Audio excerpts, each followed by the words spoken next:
Hello, everyone. Welcome. It is the Our Turf Football Podcast. I'm Dayna. I'm back. I've been gone for 2 weeks. I'm so excited to be here. I'm so glad to be back. Joining me is Lisa.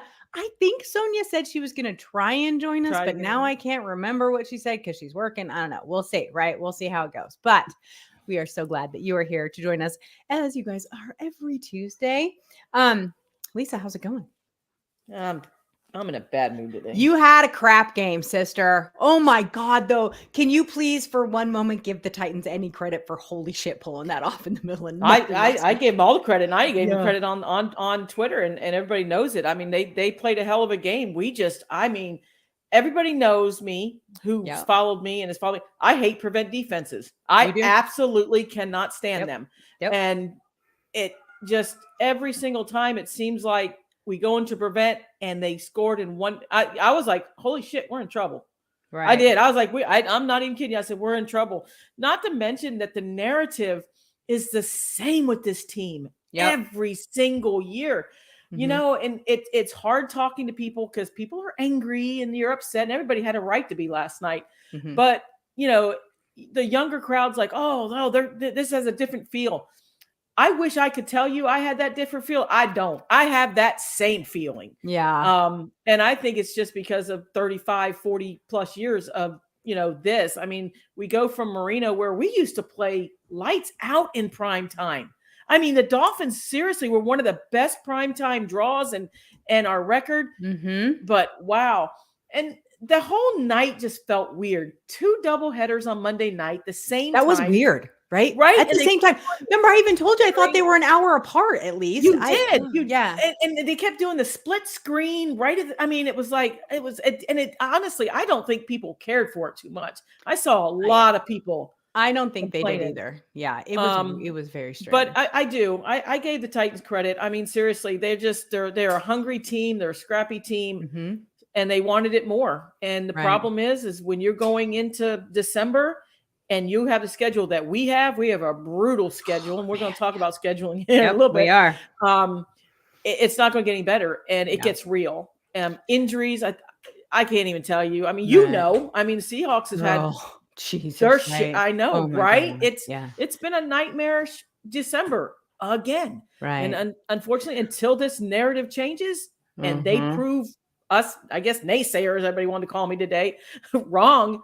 I'm gonna stick to my guns. I mean, you got to win these games. You have to win these games. So before we get any further, speaking of hungry, we of course want to thank Donkeys Place Cheesesteaks, our sponsor for our podcast. This is their 3rd year sponsoring our podcast. They have 3 locations in New Jersey: Medford, Mount Holly, and Camden. But you do not have to live in New Jersey to enjoy a delicious cheesesteak from Donkey's Place. Go to goldbelly.com and type in Donkey's Place, and they pop right up and they will send it right to your home. It's delicious. We encourage everyone to check them out. So once again, thank you to Donkeys for sponsoring our podcast. Okay. We're not going to sit here and talk about the Dolphins all night, but I will say this. There's some interesting things afoot with the top teams, Lisa. These are the teams that everyone expected to be at the top of the league, which they still are. But, right? Like there's something going on there. So what's interesting, and I want to go ahead and start tonight with – I can't decide. Let's talk about the Chiefs first. Okay. I want to talk about this whole situation. So Kansas City is struggling right now. Everyone knows that Kansas City is struggling right now.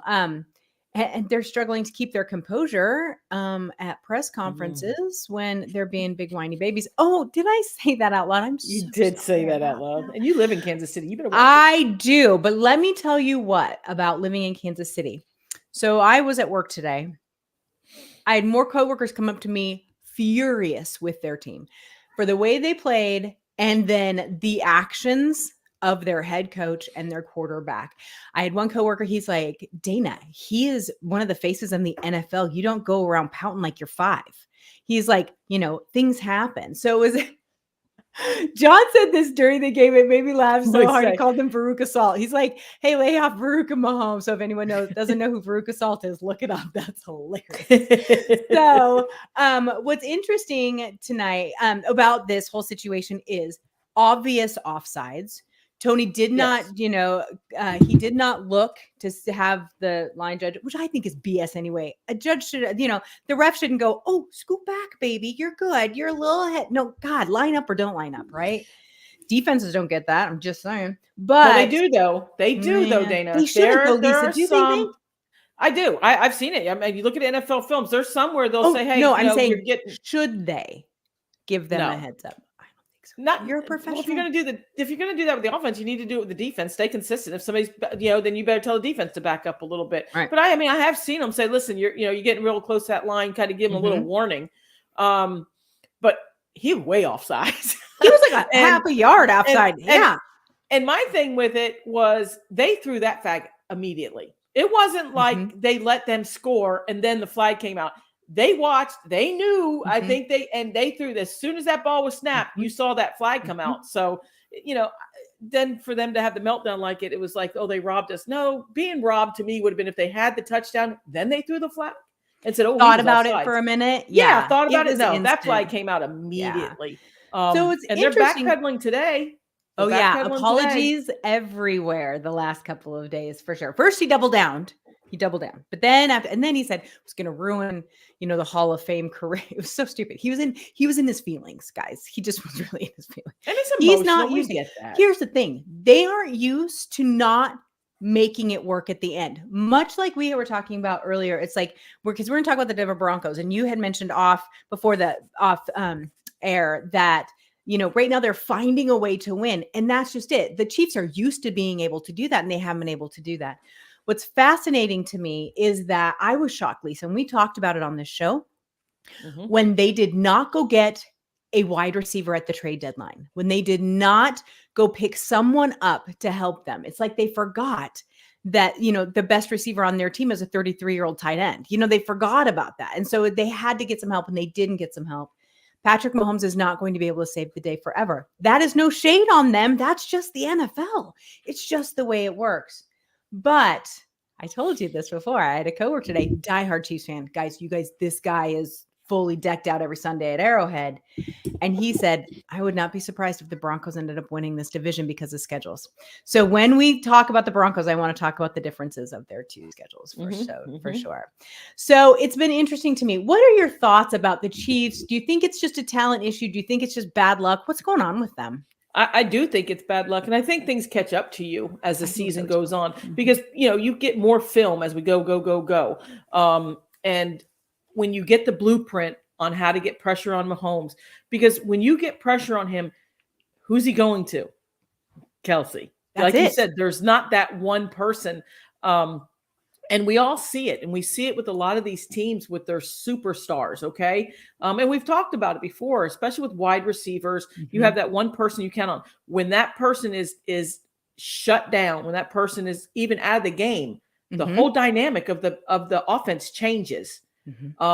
And once again, like you had just said, we talked a little bit off air about the Chiefs, and that whole game, it just wasn't that one play. No, it was the whole game. I mean, let's talk about the third down where he scrambled out. There was nobody open. He threw the ball. He turfed it. Yep. He turfed the ball. It's like, well, what? There was nobody around him. I've never seen Patrick Mahomes turf a ball like that. He's threw right in the dark. He's like, nobody's open. I'm not. It was so bizarre. Yeah. Lack of running game.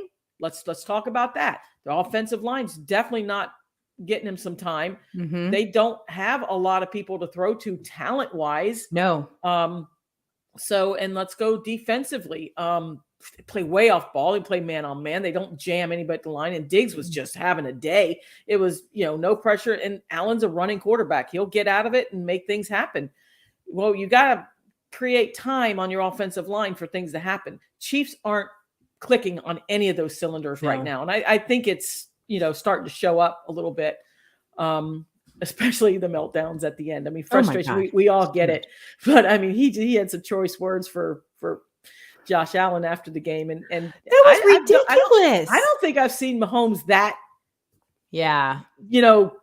bothered. I mean, it was like, there's turmoil there. There definitely is. They're going to need to maybe have one of those team meetings. Right. So this is interesting. John says MVS was invited to Times Square in New Year's because of his ability to drop the ball. Here's the thing. That's just it. There's drops. There's some talent missing there. There's not, they don't have that wide receiver that they need there. So it is very interesting to me.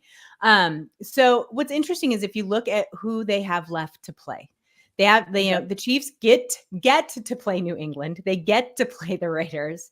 They still have to play Cincinnati, and they get to play the Chargers without Herbert, obviously, who's now 8. So their schedule isn't super tough. They should be okay. The interesting thing is when we get to the Broncos, their schedule is just as easy, kids. It's so simple. So it's going to be really interesting to see kind of what happens. I still think the Chiefs managed to pull this out, but they will not get the first seed.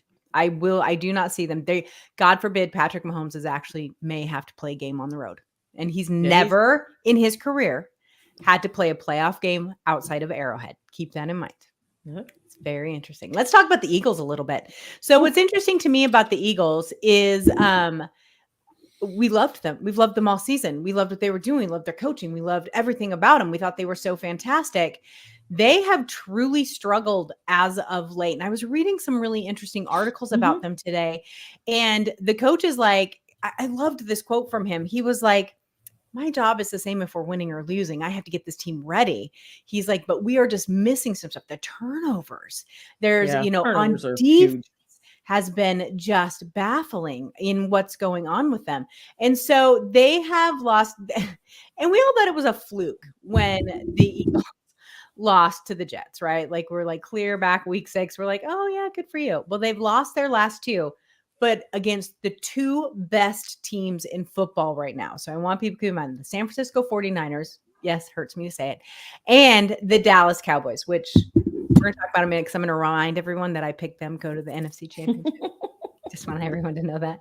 So they have really struggled against these teams though, because they didn't just lose them, Lisa, 42-19, 33-13 national television.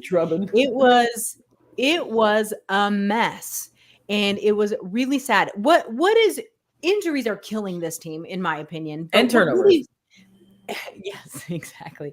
So what is it? What's going on with these Eagles, and do you see themselves snapping out of it? I think they'll snap out of it, but they have 0 running game. They need to run the ball. Hurts is just relying too much on throwing. And then when you look at it, he's another one. They got AJ Brown, Devontae Smith, and Dallas Goedert. I mean, those are his 3 main targets, and teams are shutting them down, which is causing him to scramble around. I think it's a lack of running game, honestly. And I think Jalen's putting a little bit too much of the team onto him. He needs to kind of like settle down a little bit. And like I said, they've just had a tough schedule the last couple of days, and it's matchups to me. Everything is matchups to me. And they match up crappy against these 2 teams. For some reason, it is. I mean, they don't even get themselves in a tush-push position. And that's what a lot of teams have kind of figured out. Once again, I think you got a little bit of the blueprint. You know who you're shutting down. They're stacking 8 people in the box. When they see, that they'll back out. So I think they got a little bit of the blueprint. I think you're going to have to kind of mix it up a little bit if you're Eagles offensively. So to me, it's and the turnovers. I mean, you can't turn the ball over these teams. Can't turn. And I've preached that all year. I mean, when you got a team that, you can survive a couple turnovers, you're not going to survive turnovers against teams like the Cowboys and the 49ers. They're going to make those points. And it's going to hurt you in the end. And there was just a complete meltdown too on them. And like you said, we're getting to the end of the season. These teams that are hitting their stride are starting to hit their stride. The teams that have been in the strides are starting to sputter a little bit. They're starting to kind of, get ahead of themselves a little bit to me. And these teams that they're playing, like you said, the 49ers lights out. But look, they stumbled. Remember the couple games? They did. It's any given Sunday, and it's just matchups to me. And I think that these 2 teams just don't create good matchups for the Eagles. So Sue in chat, she says Casey has a pretty easy schedule coming up. They really do, and they should be able to kind of figure things out for themselves.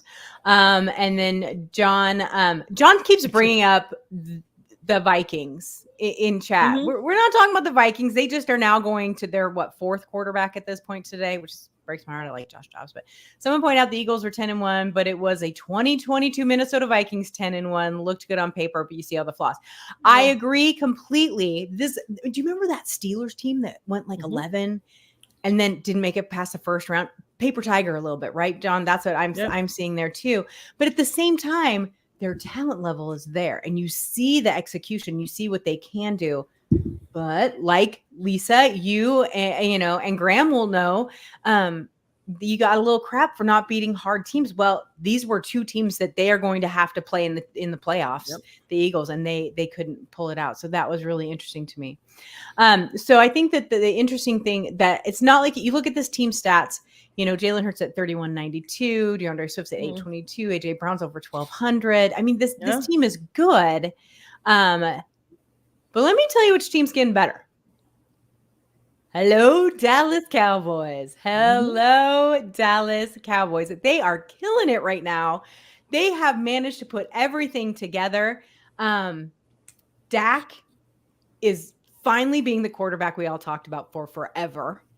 I am so impressed with what this team is doing. Now, Lisa, tell us what you think about the Cowboys as I bring Sonia on. With the Cowboys, to me, it's like you said, this is typical Cowboys to me, though. They always play well in December. I don't like the opposite. They always play well in December. They always manage to get into the playoffs. This is nothing new for me. It's nothing new for Cowboy fans. How far? That's the difference with it. Where are we going with Dak? Everybody wants Dak to win a playoff game. They can get there. They've already proven they can. They do it seemingly every year. They always look good on paper. They always have great stats. But the big question is, can they make it past the first round? Right. So like I said, I'm not too impressed with them, because to me, this is really the Cowboys, what they do. It's I've always liked Dak. I wasn't one of those ones that said he was a trash quarterback. I think I always did like him. I kind of figured he was, he wasn't going anywhere when all that was going on. But like I said, they get in the playoffs. They've just got to get that monkey off their back and make it to the second, third round. Sonia, hi, welcome. Hi. So glad you could join us. I'm so glad. Thank you for coming here. Get off of work and come chat with us about football. Nothing I'd rather do. I know, right? So John says in comments, I don't want Dak to win a playoff game. I bet you don't. He might not. He hasn't yet. Sue's like, yeah, I don't want Dak to win a playoff game either. You guys are awesome. And let me do a quick reminder. If you guys are watching over on Twitter or on Facebook, come over to our YouTube channel. You can chat with everybody. It's so much fun. Sonia, we were talking about, we've talked about the Chiefs and what kind of was going on with them. We've talked about the Eagles and how they're stumbling and showing that maybe they can't hang with some of these big dogs. They did play the two best teams in football the last 2 weeks that they lost to badly. True. The Cowboys, to me, let me just say this. Mike McCarthy has saved his job this year. I have said that I thought this might have been his last year if he didn't get it together, which leaves Dan Quinn open, which I need him to stay open for just 2 more years. Just 2 more years. So come back to Seattle. But so where are you at with the Cowboys? Lisa's a little questioning. She's like, I'm not so sure this is what they do. Where are you at with the Cowboys? I'm kind of starting to believe a little bit, but I am in Lisa's boat that they do have to win a playoff game. And I think potentially this could be their year. It looks like they're coming together right at the right time. So I think this could be their year. They've got some big games coming up. I know they at least have a game with the Lions and a couple other ones to kind of really. Okay, cool. Who you got? Let me see. My computer. You got the Dolphins on. Is it Christmas? I think so. Christmas Eve. Yeah. I don't think they're worried about that one. They Dolphins should or the. I think they should be. No, I don't think so. Sorry, my internet is being very pokey. But so, way, all right. So they have Buffalo. They play Miami, Detroit, and the Commanders. That's not an easy schedule. No, that really isn't. are a win. The Bills are starting to roll again. Let me tell you, they're feeling themselves after that Chiefs. Yes, they are. Yeah, they just totally stumbled. That was all blown out of proportion. Right. What was blown out of proportion? I do. I think they just stumbled a little bit and stuff like that. I mean, they looked like Buffalo of the old when they played Kansas City. They did. I mean, they, when Josh Allen's got that team rolling and they're on all the cylinders, they're a tough team to beat. Agreed. Yeah. Agreed. It's true. So I think that's going to be a very telling game for the Cowboys. And I think that, and where is that? Is that in Denver or Buffalo? It is, at Buffalo. That's gonna be the game. They only have one more home game, and that's the Detroit game. Then they play in Buffalo, in Miami, and in Washington, D.C. So wow, it'll be interesting. I think those games will kind of show us who they really are. But I like what they're doing this year. I think that, or at least this part of the year, I think the Cowboys that lost to the Cardinals, I think that was another team. But I think that this is. I think this is a different team. For sure. And but again, this is a team that got absolutely beat down by San Francisco. Oh my God, it makes me vomit, but I'm not sure anyone can beat San Francisco this year. Oh, I don't know that I could live through that, but that's okay. We'll see what happens. But all right. So interestingly enough, we've been talking about the NFC a lot, which is interesting because we have said all season, you guys, that the NFC was the weaker conference, that the AFC had all these huge heavy hitters. And now we're seeing that probably the more 2 to 3 dominant teams are in the NFC because the Chiefs seem to have stumbled. Miami is struggling a little bit here and there. At least I still think that you're one of the better teams in the AFC without question. The Bills are having a little bit of resurgence, but there's a ton of question marks around there. Cincinnati lost their quarterback, so they're not, you know what I mean? It's Jacksonville is, their quarterbacks are, every quarterback's hurt. There's been a very interesting theme on Twitter the last week or two has been that how crappy quarterback play, that there has not been a quarterback out there that you can put a game on their shoulders and they'll win it for you. And that's really interesting to me, Lisa. I wanted to ask about that because I know how you feel about quarterbacks, but they're letting a lot of people down. Even Mr. Superstar Brock Purdy right now, it's just not there. It seems like there's not one standing out that says, oh, put the game on his shoulders, he will win it for you. There's not one that can stay healthy. Christ, it just seems like it's this whole year with quarterbacks is crazy. And you know what's funny is when you look at these teams when they're coming in, I know people crazy when you watch football as much as I think all of us have with our teams. And I don't know if you guys, I can almost tell by body language when these teams come out. And I'm not kidding you. Last night I sat here and I watched the Dolphins come out. They looked flat. Yep. I mean, I watched the stadium. I have people in the stadium I'm talking to all the time while the game's going on. All the Titans were standing up, were fired up. The Dolphins were all sitting down. It's just amazing when you look at the difference between a lot of these and the whole momentum, going back. We certainly felt it. I mean, especially Seattle. Come on, in that home stadium, you can feel in that momentum. It's like right? It is so crazy. And when you look at these quarterbacks, it's almost like you can tell during the game. I can tell you when Josh Allen's fired up. I can tell you when he's having a great game. I just look at him. I see it all around him. It's like, wow. Lisa, that's a really good point because you could totally feel that in Mahomes on that Sunday night game. He looked just irritated, right? The whole game. The whole game. And Dak from Dallas is the same way. I can tell you when Dak is fired up, and I can tell you when Dak is frustrated. It's like I see it. I can just see it watching him. And last night with Will Levis, I mean, he was on fire. That was. He was hell bent to prove something last night, and he did it. Good for him. And when you have that ability to take a team on your back, and I'm gonna get blasted. I don't think Tua has that. I don't think Tua has that ability to take this team on his back. Not saying he's a bad guy or a bad quarterback, but when you look at the difference between like him last night and Levis, holy cow. It's like night and day. Yeah. I mean, he's over there sitting on the bench. Levis is up, like talking to his team, smacking everybody. I mean, it was, I see fire into it. Don't get me wrong. I'm not saying like, he's like this all the time. The kid can get on fire. But man, last night it was just like, there was just nothing. I think there was an assumption they would win. Yeah. Maybe that's what it was. Maybe it's just like, nonchalantly like, yeah, we'll pull this out, which, hey, I don't have a problem with that either. Right. That's confidence to me.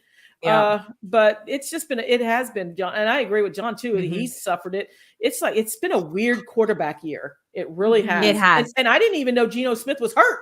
Yep.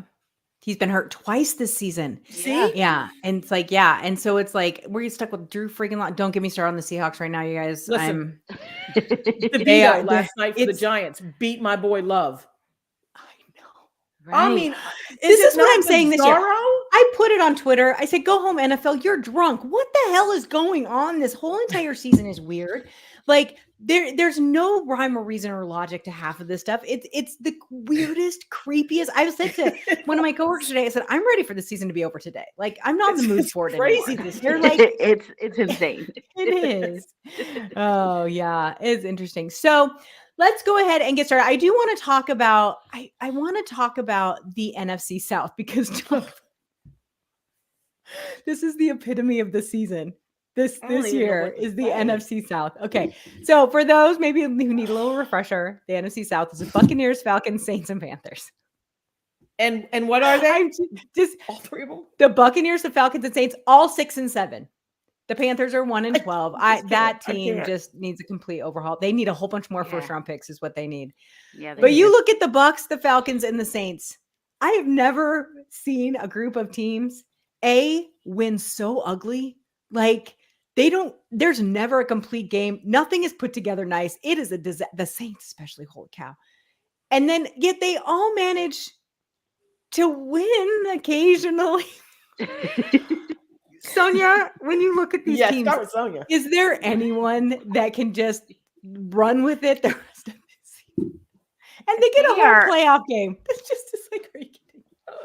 They're all in flux, I think. I think that's the best way to put it. They don't know who they are. They don't really have an identity, but somehow they've been able to scrap together wins. I don't know how that is, but I mean, they're all works in progress. I mean, I don't know why, but somehow it's working. But they're all in flux. You don't know. It's not working. It's like they stumble. Oh, look, the ball fell into the end zone. Yeah. Let's jump on it. Oh, it's mine. I did that. No, it's mine. They're a hot mess, you guys. Oh, God. Yeah. And then they go to the sidelines and fight each other and start beating each other up. Can we talk about who the quarterbacks are in this? So you have Baker Mayfield. You have Desmond Ridder. And you have Derek Carr sometimes. And then sometimes Taysom Hill. Yeah. Then he's hurt. And then he got in a fight with his center on the sidelines. And then we threw, Jameis in there a couple of games back. The Saints are just insane to me right now. And I just keep thinking, can you just let Cam Jordan come play for Seattle? Because he does not need that shit show. He needs to come to Seattle, please. But it's just baffling to me. Lisa, are any of these teams going? I mean, someone's going to have to win at some point. I think it's going to be the Bucs. Okay, I think it's going to be the Buccaneers. Because I think the Saints are in turmoil. Mayfield. I think the Falcons don't have a quarterback. And I think if you put all three quarterbacks in front of me, I think Baker's the better of all of them. I would say Carr was close, but Carr's lost that team. I mean, that whole shenanigans that happened, and they're trying to downplay that. That team's disgusted with him. I don't know, but when your center comes after you on the sidelines, that's a problem. That's a problem. A little bit. Just a little bit. So I'm gonna go. Go ahead. And they have Mike Evans, who is Mike Evans. So he can be relied upon. I'm just going to say the Bucs to me are the better team. I think they're going to end up winning the division, but not win a playoff game. No, not unless just something happens bad. I guess I don't know. You don't ever want to say that, but the way things are going, you never Graham, know. I am telling you, the never-ending Taysom Hill experiment. I don't get it. I don't like it. I talk about that on Twitter. We're like, what are they doing? I don't even know. It's very interesting. So Sue has a really good point. They play each other twice a year, so someone has to win, even though they're all bad. That's fair enough, for sure. They are bad. Yeah, the NFC South is just insanity to me. It's just crazy. All right, so let's go ahead. Lisa, we're getting topics. I'm like, I have a whole list, guys, of things we need to talk about this week because I've been gone for 2 weeks. So I'm like, need to get some stuff off my chest. Yeah. And Lisa's like, let's talk about the Broncos. I'm telling you. You guys Why? have to sleep. I'm telling Why you. do we have to? But I said fine. I begrudgingly agreed that we could talk about the Denver Broncos. So, Lisa, what do you want to talk about the Denver Broncos? Let me so tell then you I can something tell you about what the a Denver horrible human Sean Broncos. Payton is. I know. I hate him. You can take we're going to look at Sean Payton as the coach, not as the guy who tried to take people's knees out and stuff like that. We're going to talk about Sean. And we got to talk about Russell Wilson because, I mean, when you look at this team and we talked about it, that they're snooze fest games, right? Oh it's like God, so you're like bad. almost like fall asleep, but then all of a sudden they pull it out and they pull another one out. Then they pull another out. And all of a sudden we're starting to go, wow, look at the Chiefs. Chiefs are like in a little bit of a flux. We're looking at the Chargers, a hot mess, no quarterback anymore. All of a sudden you have to talk about the Denver Broncos. You have to. And you have to talk about how this team is quietly finding ways to win. And teams like that, I'm telling you right now, are scary because you have their defense. Super Bowl. It doesn't matter. You still have a Super Bowl quarterback on that roster. That don't. I'm telling you, it's not like he's just some backup quarterback. Listen to me. Listen to me. 224 yards against the Chargers, 186 against the Texans, 134 against the Browns, 114 against the Chiefs, although they managed to win. 95 yards against the first game of the Chiefs. 190. Let me tell you. Does it matter one if you have 20 yards a game? If you get that W at the end, Dayna, that's all that matters. I know, but you can't say it's Wilson. You can't say, Graham, this is Graham trying to get good with my heart because I love Graham. Defense wins championships. But that's what I'm saying. Here's the thing. I love Russ. I have no ill will toward Russ. I wish nothing for the best. I can't wait to go see him get inducted into the Hall of Fame. We got fantastic picks at it. I will always, appreciate what Russell Wilson did for Seattle. But when you look at this Denver Broncos team, they're a lot like the NFC South. They are managing to figure out how to win a couple of games. So if that's what the Broncos are doing, how come the NFC South isn't dangerous too then if they manage to figure it out? Because it feels different. And I think it feels different nobody on the NFC South has a championship quarterback like him. Right. Exactly. Or the head coach. And I was going to say both. Yes, I think so. You have these two pieces that should make it work. But I don't know. Let me tell you, though, it's been interesting to see the resurgence there and how all of a sudden Broncos fans are like very emboldened. Let's just put it that way. Well, they beat the Chiefs once. They're thrilled, and they should be thrilled about that because it was actually a really good game. But I don't know. Sonia, what do you feel about it? I just really hate Sean Payton. So I know you hate Sean Payton, and that's okay. But you can't argue that he's got his team where he wants them to be. He does. They are winning. They are 5-1 in their last 6 games. So they're doing something right. And it's all coming together. And they had time to kind of feel each other out and figure all things out, and they're coming together now. Yeah. And like Lisa said, they're going to be a dangerous team. And they're playing the Lions on Saturday. And it's going to be an interesting game, I think, because the Lions have kind of not looked the best. And the Lions lost to the Bears. Yeah. Let that Bears team is looking better. I was impressed with how the Bears played. So are the Broncos. Oh, stop it. That's what I'm saying. Right? That's what I'm saying. So that is who's left. If you look at the Broncos, they play the Lions, the last true team they have to play. Then they play the Patriots, the Raiders, and the Chargers again without Herbert. Not that with Herbert was all that difficult this year. But I think that they could easily probably win 3 games. Although then out of nowhere, the Patriots will show up and play a decent game. I don't know what the deal is with that. But they certainly don't have to worry about their other 2 divisional opponents. This could be interesting. And I think that the most impressive thing is this. And where is it? Oh, John said here, Vance Joseph tore it all down and started over after that 70-point debacle. I think you're right. I think that was a holy crap. We have to start over. Like, I think that was huge. I think that was very big and good for him. I think that they're getting their right footing. I think they actually got their players on board because we all know that those players, even at the beginning of the season, were not all in for Sean. We were worried. Right. We're like, oh, this is going to be bad.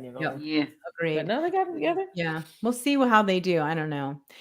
Before we wrap up, you guys, tonight, I want to get your feelings. So a lot of conversation. We've hinted at it a lot in this show about how the NFL this season really just feels mediocre. there's not a lot of teams that are, other than maybe the Cowboys right now, that are inspiring a lot of their fan bases. Honest to God, every week is 50-50. The quarterbacks look bad. There's a ton of turnovers. There's the defense is just, I mean, how many defense have we seen? Just a stupid mistake after stupid mistake after stupid mistake. It just seems, and so what was brought up, I think what stirred all this obviously was Tom Brady. And Tom Brady was like, what is going on this season? He said flat out that this was one of the worst NFL seasons. It was mediocre. Do you guys feel that way? Or do you just feel like we've, over the last even 10 to 15 years, we've always had these powerhouse teams. We had the Patriots, we had San Francisco, Seattle was there for a while.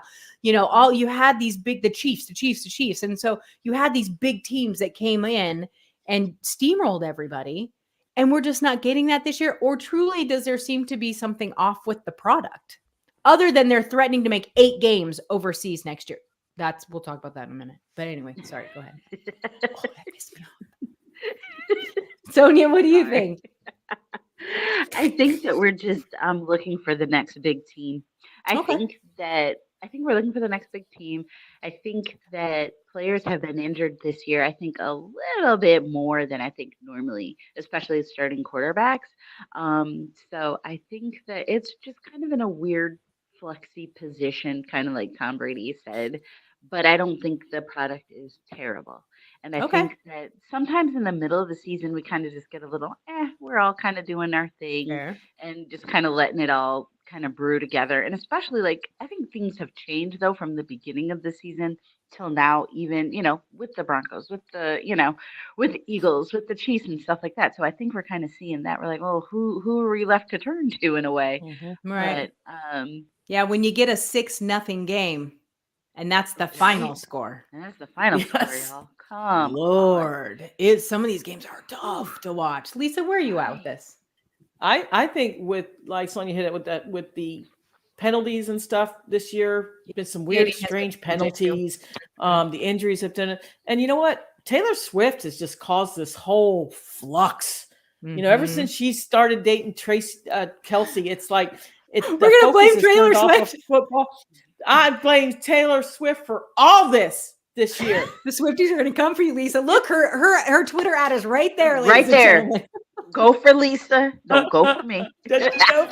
Oh, it was a 3-0 final, not a 6-0 final. Yes, John, you're right. Oh my God. It's the Swiftie effect. The Swiftie effect. It's true. Well, I will say, Lisa, right there. Don't come after me. I'm not blaming Taylor Swift for nothing. Exactly. No, I'll take those people will get you. They're vicious. They're Swifties are some Swifty people. Did you hear him singing her song at one of the games? Oh God! Oh my goodness! Yeah. See, I'm telling you, it's the Swiftie effect.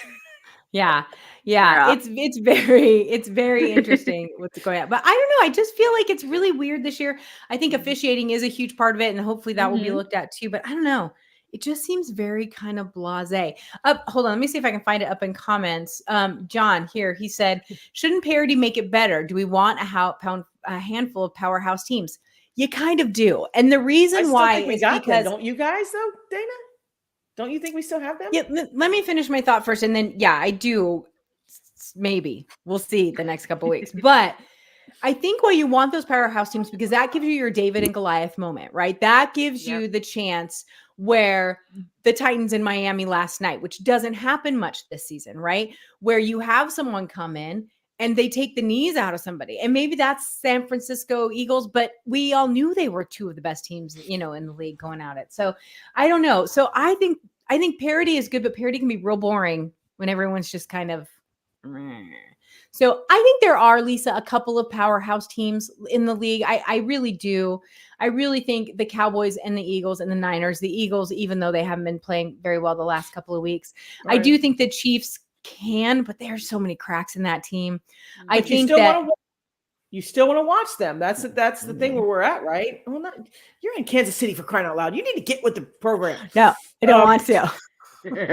Why? So they can just show Taylor Swift. You just said I don't want to watch Taylor Swift. Right. I mean, but I mean, you can't with that is when I look at the schedule at this point in the juncture. I think we all have a feeling of where these teams are, and like the Eagles, we talked about this with the 49ers when they were kind of stumbling. It's like, oh, what's going on with the 49ers? they all seem like they rally. But these are the teams that we are going to start looking at the schedules. These are the teams we're going to start looking at matchups. I mean, that Dallas 49er game, the Eagles and stuff like that, they're all going to meet each other in playoffs. And I'm looking forward to it because they quite frankly, that Eagles 49ers game, that game was chippy. Oh, yeah. Oh, yeah. Lisa loves her some chippy. Man, I love some chippy players. She must love DK this week. So, yeah. So it's very interesting. I think that it could get really, really good. Go ahead, Lisa. I got to comment. DK, I have to ask you because I was working today, so couldn't kind of. Did they go after him to purposely make him pissed off? Shanahan admitted. Yeah. Okay. Okay, so that was a real story? It was a real story. Yes. So Shanahan, they said, we are going to do everything in our power to make him lose his mind, which is why I think Shanahan is one of the dirtiest coaches out there. And that's not because he's for the 49ers. Right? You guys know how I feel about being Shanahan, right? It did work. Well, until the end. But honestly, that helmet thing.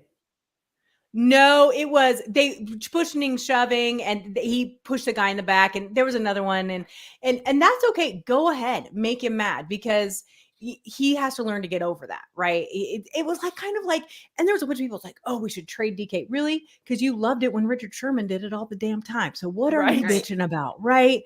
Get over it. Oh God, Seahawks fans sometimes, but so I think. This is why I love John. Sean Payton says to Shanahan, hold my brass knuckles. Right? Right. Love it. So anyway, but here's the thing. I think that, it is, John's right. Mental warfare is part of the game. Absolutely. But so that was a true story.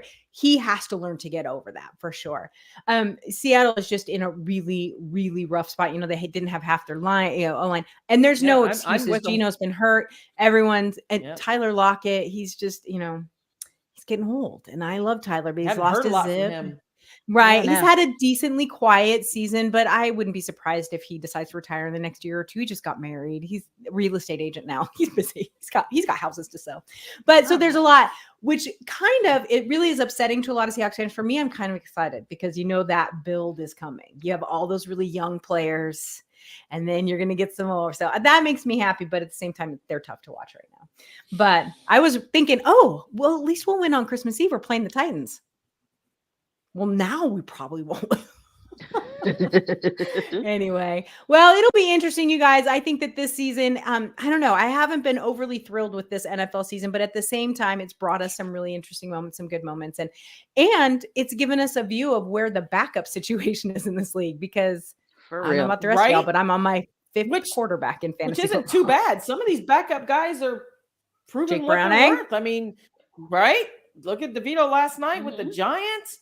Levick's took the job, but he was a backup. They said last. I think he's their guy now. He's it. Yep. He is so good. All right, everyone. Well, that's our show. We went over because I chat way too much. No, not us. It's okay. Well, I would wait. All right, everyone. Well, we will be back, of course, next Tuesday, 8:00 right here on YouTube, Twitter, and Facebook. I'm gonna miss next week, but then I'm back for the rest of the season. I promise. But Sonia and Lisa and Kate will have you covered for sure. So please give the show a like, hit subscribe so that you know when we go live.